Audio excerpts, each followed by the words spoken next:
নাশকতা সহ কয়েকটি মামলা মাথায় নিয়ে লোকচক্ষুর আড়ালে থাকা বিএনপি সমর্থিত মেয়র প্রার্থী মির্জা আব্বাসের পক্ষে তার স্ত্রী আফরোজা আব্বাস ইস্তেহার ঘোষণা করেন। এতে রাজধানীবাসীর বিভিন্ন সমস্যা সমাধানে 6 মাসের স্বল্পমেয়াদী কর্মসূচির কথা রয়েছে। আমি পাবনার মেয়ে, ঢাকার বউ হয়ে এসেছি। ঢাকাবাসী আমাকে মির্জা আব্বাসের মাধ্যমে বিয়ে করে ঢাকায় তুলে নিয়েছে।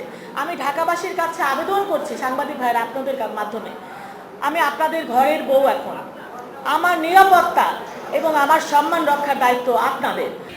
এদিকে আওয়ামী লীগ সমর্থিত মেয়র প্রার্থী সাইদ খোকনের পক্ষে মাঠে নেমেছেন তার স্ত্রী ফারহানা সাইদ। ধানমন্ডি ৩২ নম্বর থেকে শুরু করে ঢাকা বিশ্ববিদ্যালয় এলাকা সহ রাজধানীর বিভিন্ন এলাকায় দিনভর গণসংযোগ করেন তিনি। সাইদ খোকনের বোন শাহানা হানিফ সহ পরিবারের সদস্যরা তার সঙ্গে ছিলেন। আমার স্বামী সাইদ খোকন, আমি দেখেছি তার সততা, স্বচ্ছতা, মানুষের জন্য, জনগণের জন্য কাজ করার তার ইচ্ছা। আমরা তার জন্য দোয়া ও সমর্থন চাচ্ছি। আপনারা একবার কাজ করার সুযোগ দিন, ইলিশ মাছ মার্কায় ভোট দিন। কারওয়ান বাজার এলাকায় প্রচারণা চালান উত্তরের মেয়র প্রার্থী তাবিথা আওয়াল।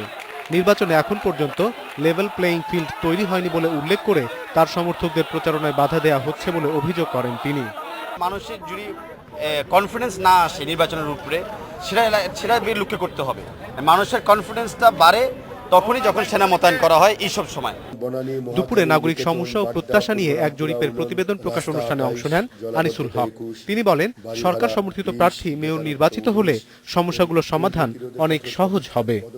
একটি সরকার যদি অনেকদিন থাকে তাহলে এই দেশের কালচারে তার পছন্দের মানুষ বেশি কাজ করতে পারে। এটা আপনি আমি পছন্দ করি বা না করি, এটাই সত্য।